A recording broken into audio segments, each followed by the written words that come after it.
Padre, pabinyagan ko sana ang anak ko. Ano ang ipangalan mo sa kanya? Tigre po. Ano? Hindi pwede, Doming. Pangalan ng mabagsik na hayop yan. Pwede, Padre. Kung pwede ang leon, edi pwede rin ang tigre. Pwede! Doming pwede lahat. Doming pwede lahat. Doming pwede lahat. Doming!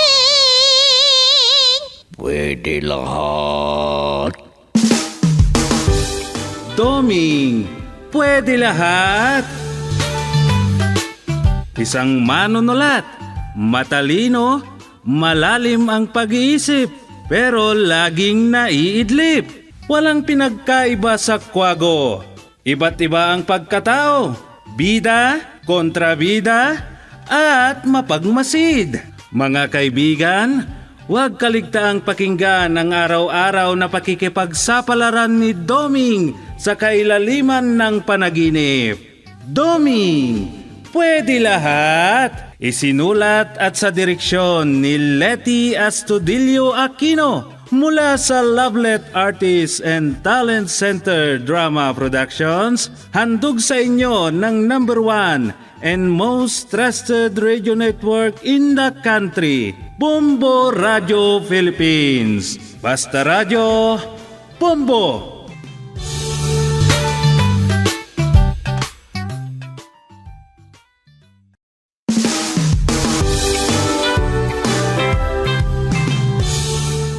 At ngayon, inyong pakinggan ang pakikipagsapalaran ni Doming sa ilalim ng panaginip.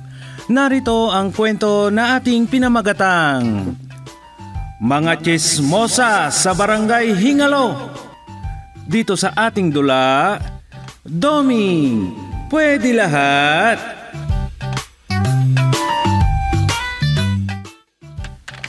Ang mga pakialamerang kapitbahay ni Ate Miling. Yan ang gagawin kong titulo sa aking istorya. Doming! Ay, sorry. Nagsusulat na palang aking asawa. Sorry ha. Oh, may sasabihin ka ba? Pupunta sana ako kina inay. O, di pumunta ka lang. Wala namang problema. Kuwan kasi, pupunta kami sa palengke. May bibilihin yata ang inay.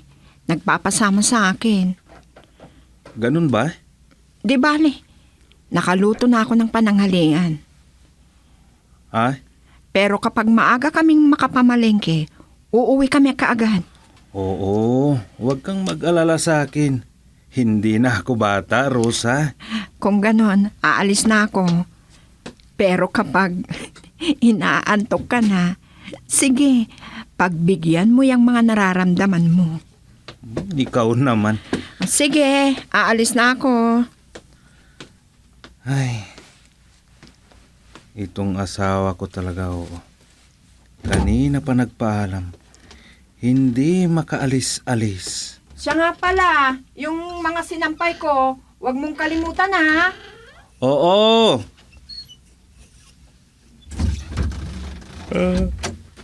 Ay, ano na naman ba ito?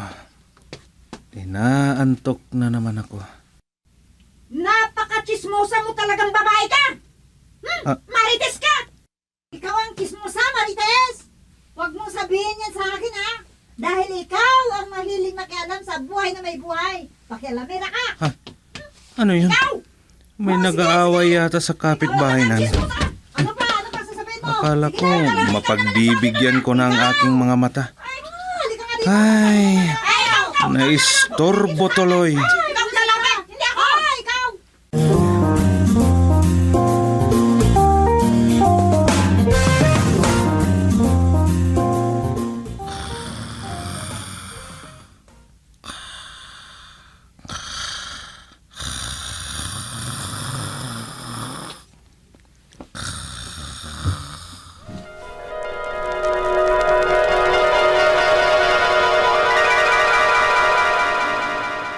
Oh, ano bang problema nyo, Lina at Bing?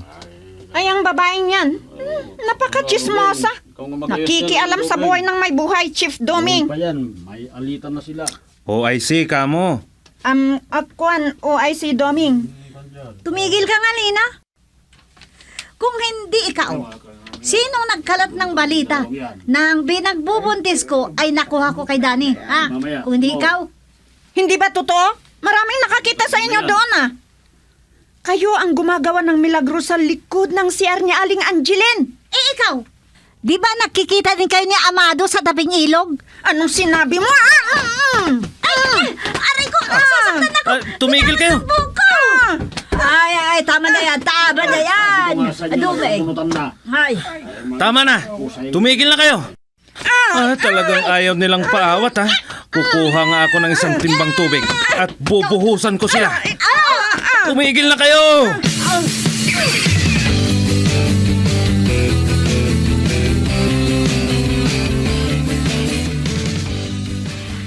Mabuti na lang at naawat nyo sila. Oo, Rosa. Epektibo yung tinuro ni Inay. Nabuhusan ko sila ng isang timbang tubig. Grabe. Akala naman ni nanay na mga aso sila na kailangan buhusan ng tubig para makapaghiwalay at mahinto sa kanilang pag-aaway. Oo nga eh. Ano bang dahilan ng pinag-away ng dalawang buntis na yun? Yung isa kasi, pinagkakalat na nakikipagkita daw kay Dani. At yung isa naman, kay Amado. Doon sa tabing ilog daw. Ano? Kung bakit kasi may mga taong magaling makialam sa buhay ng may buhay. Anong nangyari? Bandang huli, ayun, nag-ariglo din sila. Pero sigurado ako daw. Oras na magkasalubong sila. Mag-aaway na naman ang mga yun. Di, hayaan mo. Problema na nila yon. Ang hirap dyan, baka may mapahamak sa kanila sa daan nang wala sa oras. Alam mo, namangha talaga ako sa kanila. Bakit naman? Kung gaano katotoo ang mga pinagsasabi nila. Na ano? Totoo kaya na nakikipagkita sila sa ibang lalaki? Yung isa, sa likod ng CR. Yung isa naman, sa tabing ilog. Ha? Parang interesado ka, Doming. Ha? Ay, hindi naman. Hindi ko lang lubos maisip kasi ang mga pinagsasabi nila. Para sabihin ko sa'yo, totoo man o hindi, wala ka nang pakialam doon.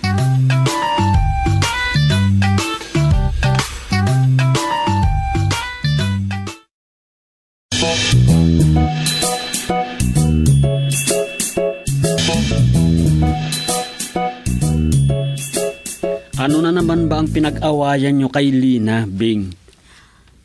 paano kasi? Kung ano-ano ang chinichismis sa akin. Na ano? Basta, kung ano-ano ang sinasabi laban sa akin. Makita niya, i-chismis ko rin siya. Hay, naku naman. Kung ganyan ka palagi, walang mangyayari sa buhay mo, ano? Ano bang dahilan? Ba't ka nakikialam sa buhay ng may buhay? Lalo na hindi naman siya humihingi ng kanyang isinasayang sa'yo. Pwede ba? Huwag mong kampihan ang babaeng yun. Ang sa akin lang naman, wag sana kayong mag-away. Malayo ang grasya niyan. Teka nga, baka totoo namang ikaw ang nakabuntis sa kanya. Kaya mo siya kinakampihan. Ano? Kung hindi naman, baka may gusto ka sa kanya. Hoy, Bing! Ano ba yung pinagsasabi mo, ha? Masama yan. Anong malay ko sa'yo? Hoy, Bing, ha? Huwag mo akong idamay dyan sa kalokohan mo. Lalong-lalo na yung pagkachismosa mo. Tigilan mo na nga yan. Baka magsisi ka sa bandang huli.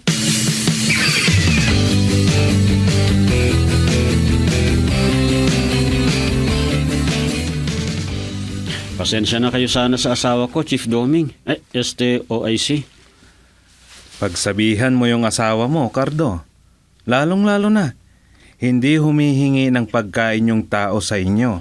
Yan din ang sinasabi ko sa kanya, Chief Doming. Walang magandang patutunguhan yan. Lalo na kapag walang katotohanan. Baka sa demandahan ang bagsak niyan.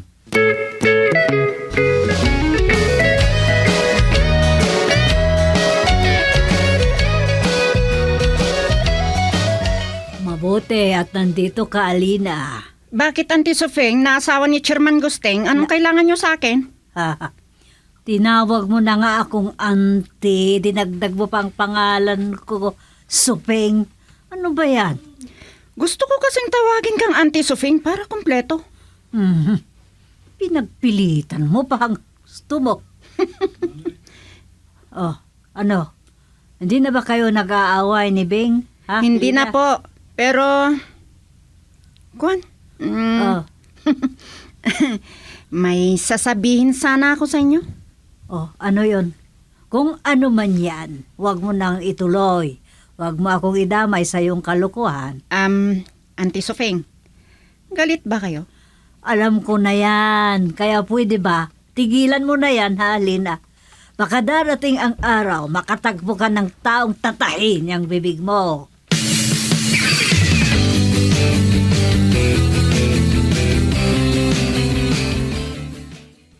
Oh, Marinina, mabuti naman at nagkita tayo rito. Uy, ikaw pala, pare Cardo. Oh, malapit ka na rin palang mga anak, ano? Baka sabay pa kayo ni Bingyan. Ha? Malapit na ring mga anak ang asawa nyo? Ay, asawan mo pala. Oh, parang may ibig kang sabihin, ha? Bakit mo naman nasabing asawa nyo, ha? Ha? Wala. Sige. Andyan ka na. Nagmamadali ako eh. Sige, mauna na ako sa'yo. Parang may ibig sabihin ang Lina na yun, ha? Bakit asawa nyo? Asawa namin?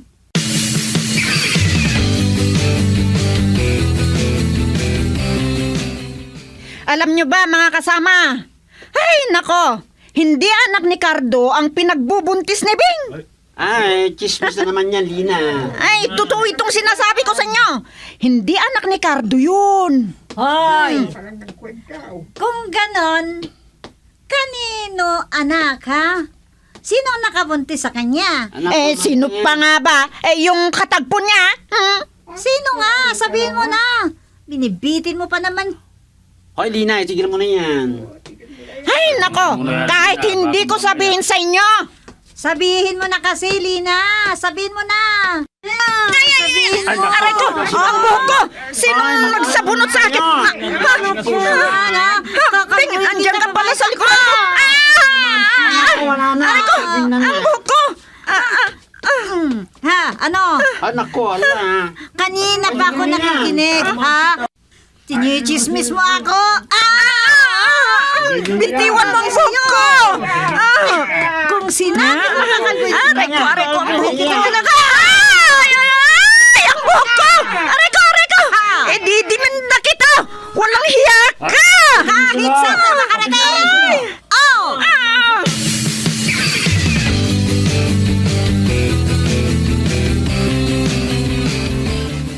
Kayo na naman? Yang kasing babaeng yan. Ano ako?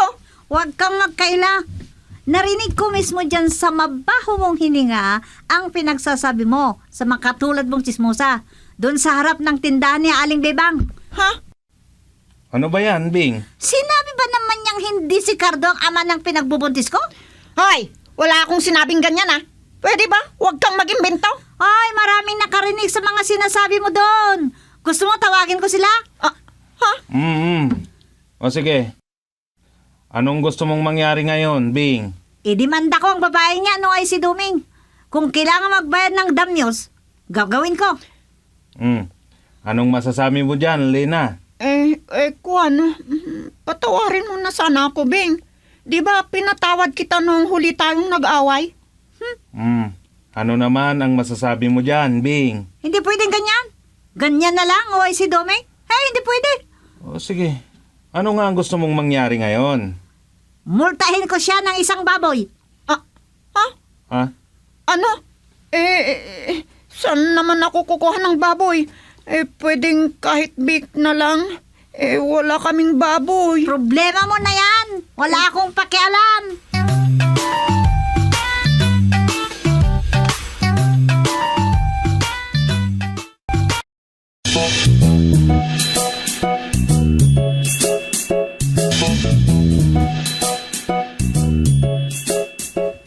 Sobra naman ang mga buntis na yon. Malapit na nga silang manganak. Ang pag-aaway pang inaatupag nila. Oo nga eh. Mabuti na lang kamo at wala ang itay. Kung hindi, nakarinig sila ng katakot-takot na pagmumura na hindi makain ng asong hindi kumain ng isang linggo. Grabe naman yan. Oh, totoo naman, di ba? Kilala mo ang itay kung makapagsalita. Kung ganyan na may nag-aaway. Sa bagay. May nag-aaway. Na ganyan din ang kaso. Yung hindi pa niya kabuanan. Napaanak ng di oras. At alam mo ba, napagkamalan na si Itay ang asawa nung nanganak. Ano? At sana, hindi mangyari sa akin ang ganun. At least, masusubukan mong magdala ng isang buntis sa ospital. Ano? At mapagkamalan kang ikaw ang asawa ng buntis na dinala mo sa ospital.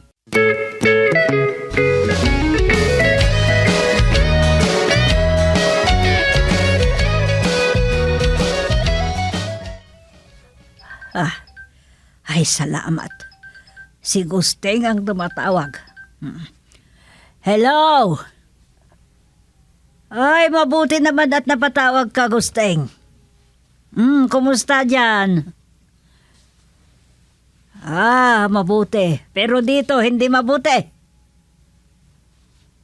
Oo.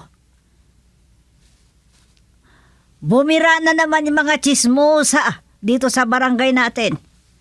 Sila Lina at Beng. Ay, nako. Pareho pa naman silang buntes.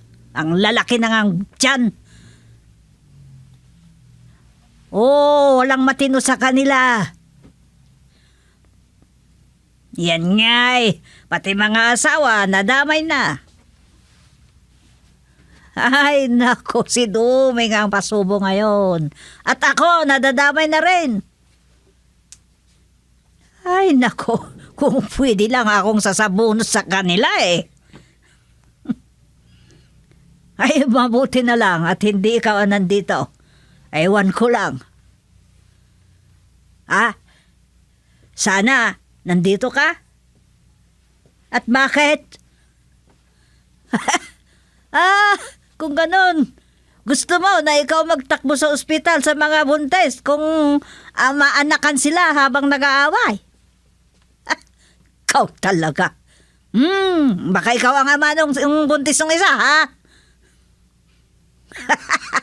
Ikaw naman, biro ko lang yun. Totoo naman kasi babaero ka rin eh. Ay, wala. Huwag mo nang isipin yun. Ano, kailan ang uwi mo? Mabuti naman, dalian mo. Baka maabutan mo pa sila. Ikaw magdala sa ospital nung isa. Sige. Sige na. Bye-bye na. Bye. Ay, nako. Mabuti naman pauwi na daw si Gusting. Ewan ko lang kung siya ang nandito. Ay, tingnan ko nga si Rosa. Puntahan nga namin si Beng.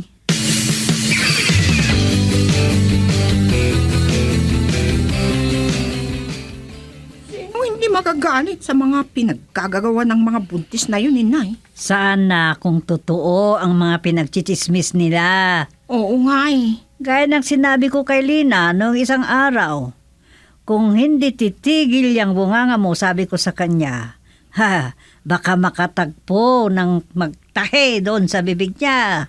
Pinapakialaman kasi ang buhay ng may buhay. Ay, nako. Herman Gusteng! Paghiwalayin mo ang nag-aaway! Ano yun? Patigilin mo sila! Ay, tinatawag ang tatay. Ano na naman yan, May Rosa? nag-aaway na naman yata. Ay, oo, halika. Samahan mo ako. Puntahan natin sila.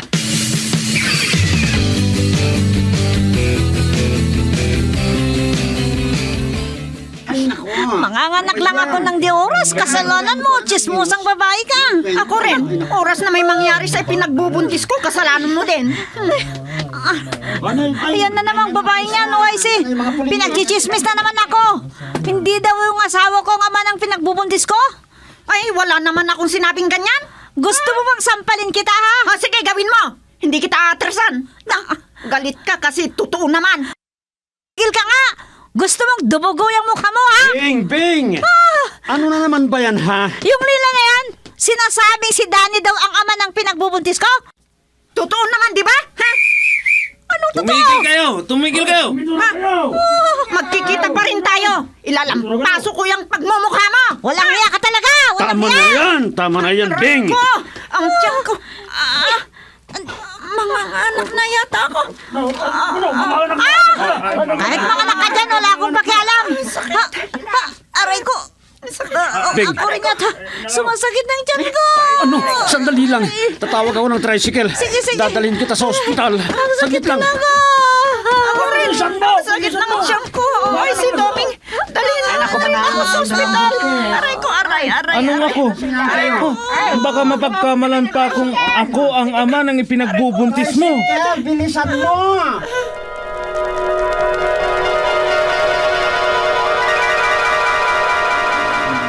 Ako ang magiging ama ng ipapanganak mo. Ako. Hoy, Doming, Ha? ano ba yung pinagsasabi mo? Ha? Ay, si Lena. Ihahatid ko daw sa ospital dahil manganganak na. Ay, naku, nanaginip ka na naman. Dinala na siya sa ospital dahil napaanak siya ng di oras kasi nag-away silang dalawa ni Bing. Ha? Ano? Nagkatotoo ang aking panaginip?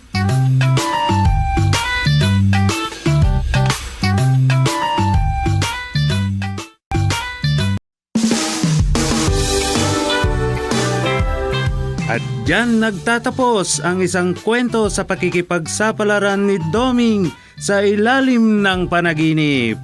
Sa panulat at direksyon ni Leti Astudillo Aquino.